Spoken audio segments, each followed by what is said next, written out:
A rifle cracked one impossible shot, ripping the Nevada dawn apart. 3 seconds later, silence swallowed the range when the dust lifted. Every eye was on her, at 23. Sofia Reyes looked too small to belong here, barely 5'4", slight shoulders under her fatigues.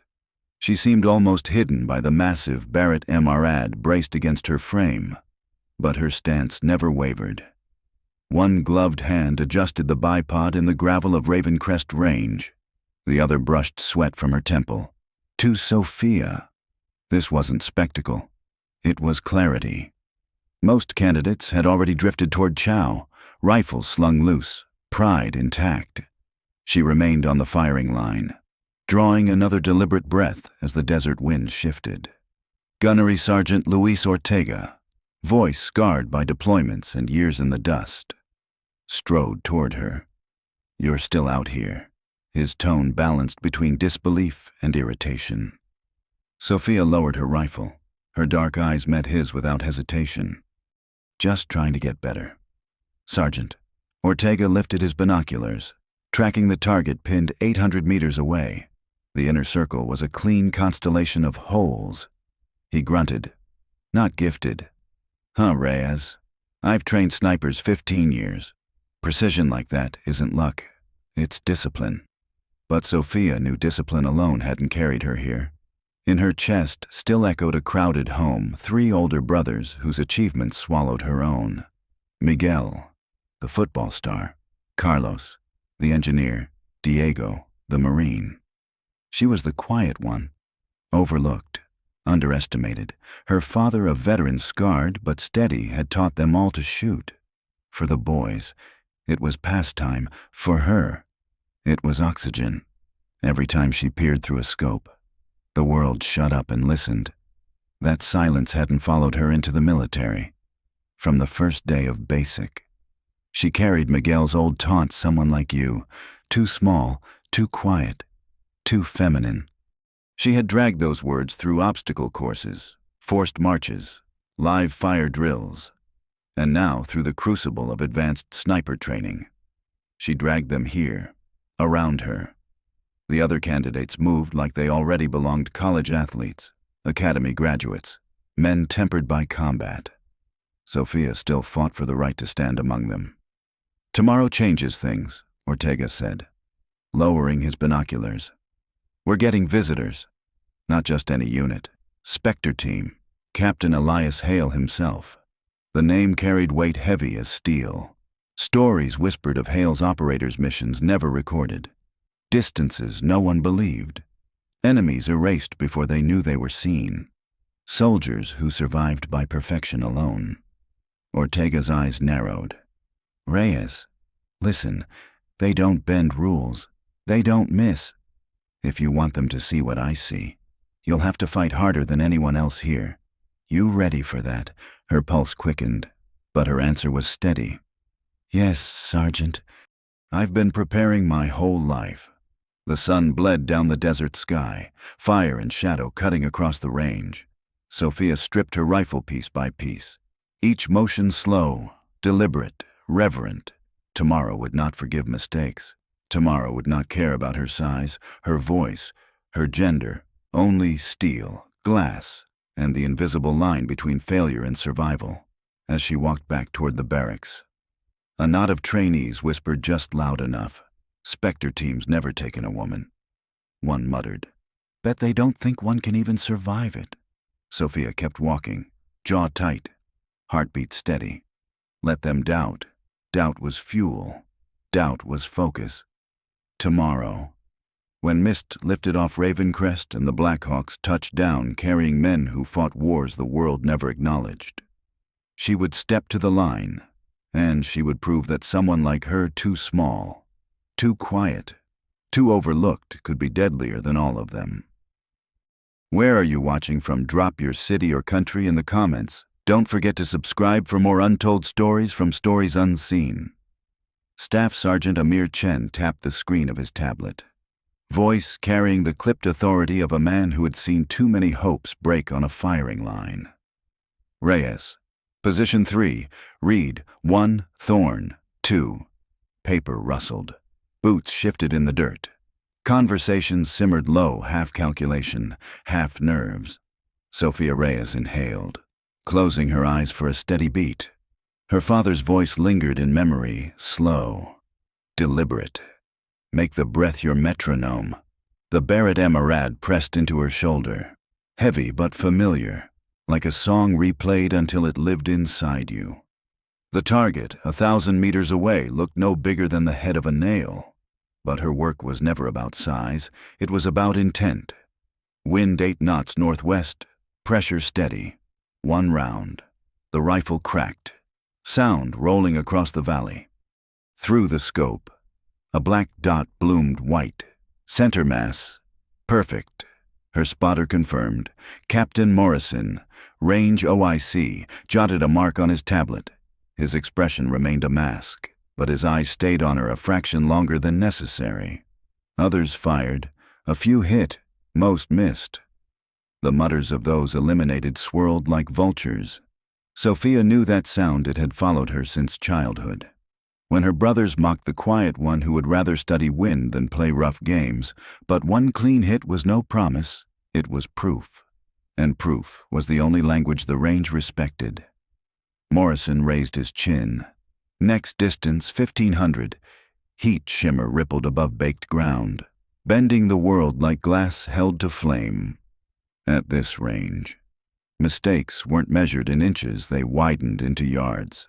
Sophia leaned into her scope, taking the Kestrel readings Hayes handed her. Applied ballistics translated chaos into digits, but digits only lived when the trigger broke clean. She squeezed. Another white bloom appeared on target. Center mass. Repeatable, the spotter said. Morrison's nod was sharper this time. Rodriguez leaned over, his mutter almost respectful. Consistent. Morrison's reply stayed dry. Too early to crown anyone. Luck happens. Luck. The word annoyed her. Luck was what people invented to mask excellence. Candidates dropped 4 in quick succession. Jackson Reed, broad-shouldered and brash, had smirked at her earlier.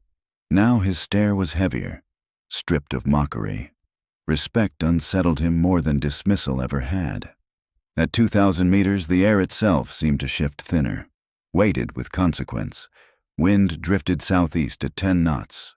What had been small adjustments at 1 kilometer were now entire languages in need of translation. Sophia let hours of training take over, mornings hunched over tables of numbers, evenings charting the way Mirage could bend around off course. Reyes, first shooter. Morrison called, voice carrying like a gauntlet thrown. The recoil jarred her shoulder. For a moment she thought the shot had vanished, swallowed in boiling heat waves. Then the call came, inner ring. High-quality hit. Silence rippled across the line. Different now. Not dismissal, but calculation. Others fired. Some touched paper, others scattered wide. 2 more names were cut. 6 remained. The range grew heavier, as if the desert itself leaned in to listen. Staff Sergeant Chen walked the line, distributing upgraded sensors, wind meters, laser rangefinders, digital weather modules that turned invisible chaos into numbers. You'll have enhanced ballistic support for the next stage, Chen said flatly. Use it. Sophia accepted the gear. Her hand stayed steady, but inside she heard her father again. Don't just trust machines. Read the land. Dust columns tell the truth. Grass bends before it whispers. Morrison's voice cut through the tension. Dry as gravel. Next distance 2,500? This is where it gets interesting. The words were a door slamming behind them, another creaking open into thin air. The valley seemed to draw a collective breath. Sophia's pulse quickened, not with fear, but with a sharpened calm that came only when consequence pressed close. She had already crossed 2 thresholds. The next promised either the mark of selection or the brutal reminder of human limits. The target at 2,500 meters shimmered like a ghost in heat waves. Sophia's jaw tightened, whatever the world thought of her fragile. Lucky. Out of place, this shot would speak louder. She would not let anyone name her. She would prove it. Fan 3. Sophia settled behind the 2,500-meter firing point and felt the range close in on her like the walls of a sealed room. Nothing in the air moved without being measured. Captain Elias Hale's Specter Team's commander, and the man whose opinion mattered more than any scoreboard, watched differently now. His stare wasn't simple observation. It was dissection. Every adjustment of her sling, every twitch of her jaw, every pause in her breathing turned into data points in his mind. Around him, the machine of evaluation spun in silence. Staff Sergeant Amir Chen scrolled through environmental feeds, numbers crawling down his tablet. Corporal Hayes relayed corrections into headsets, voice steady as a metronome. Sergeant Rodriguez prowled the line with a predator's patience, speaking rarely but missing nothing. The data was unkind. Wind had crept to 12 knots, its angles slipping from southeast to south. Clouds bunched on the western horizon, shading the range, lowering the temperature, and nudging pressure off baseline. Humidity ticked higher with every minute. None of it asked permission. All of it would drag a bullet off its destiny. Rodriguez let his voice cut the silence. This is the edge.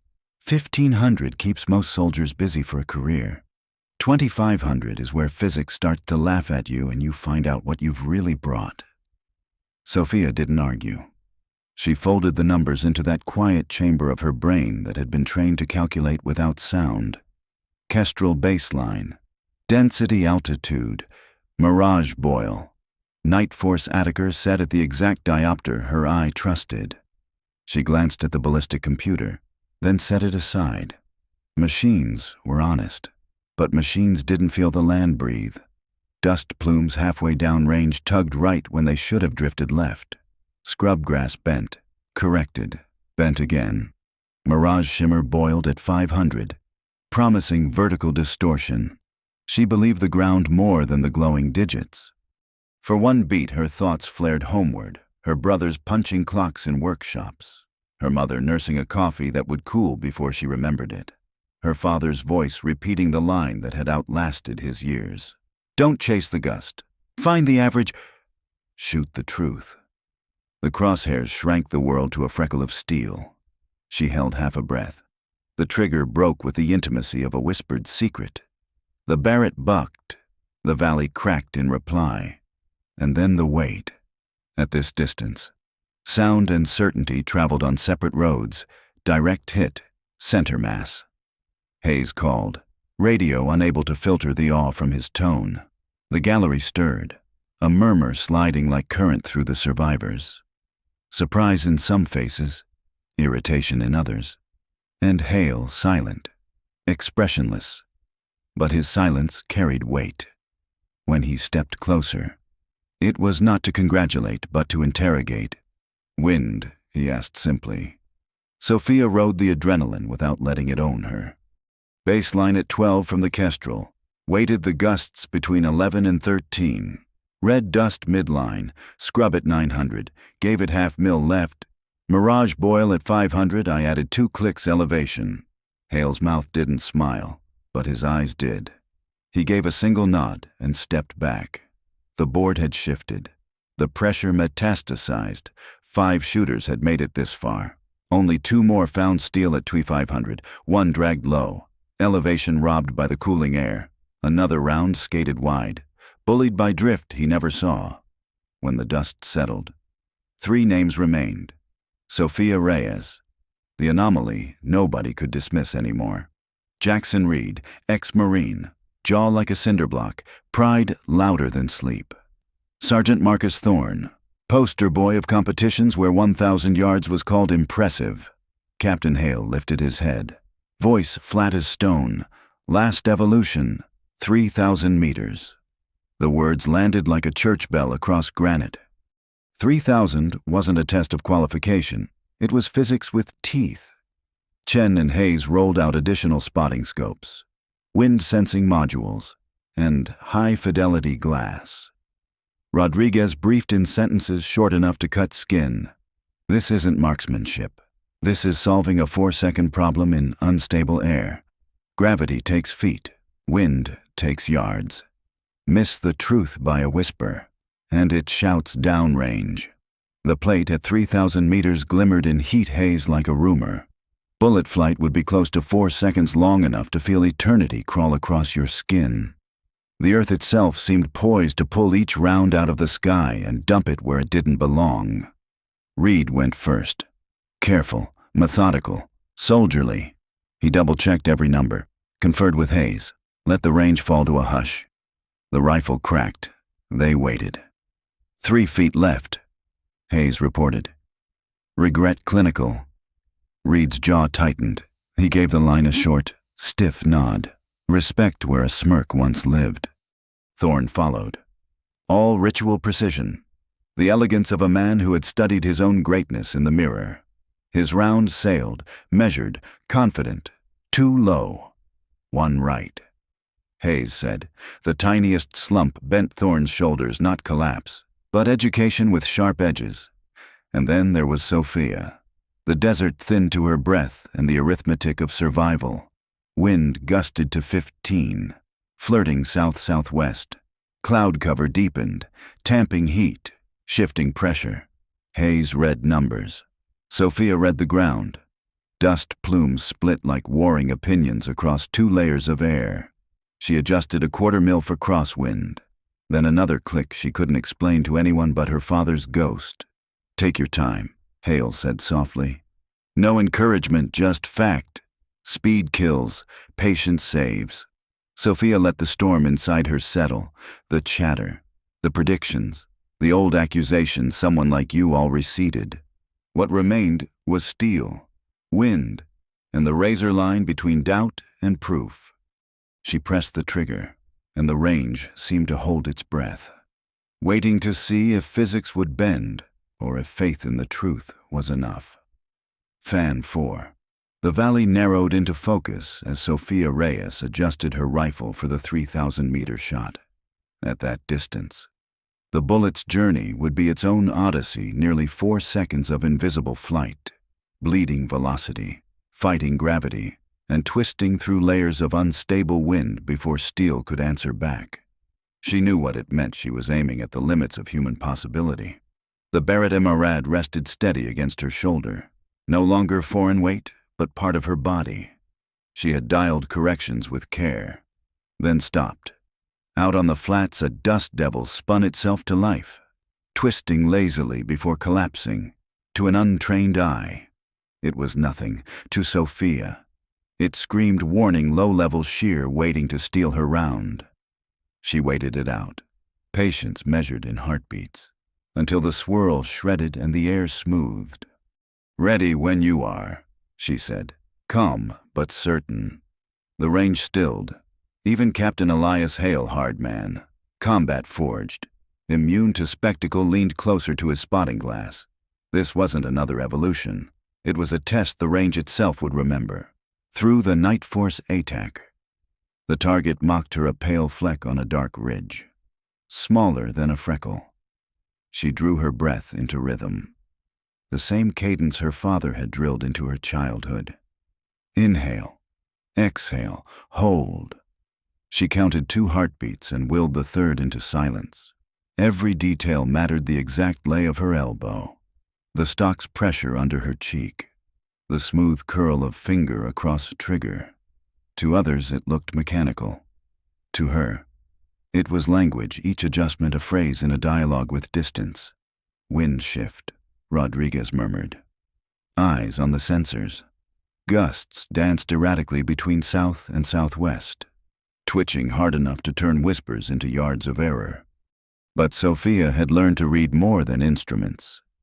She watched grass along the midline ripple in 2 directions at once. Mirage shimmered in stacked layers, each boiling at a slightly different altitude. Dust columns in the far valley leaned, hesitated, corrected. Her father's voice returned, steady and insistent. The land talks, if you know how to listen. She gave the scope a 1/4 mil more windage. Not what the computer demanded, what instinct required.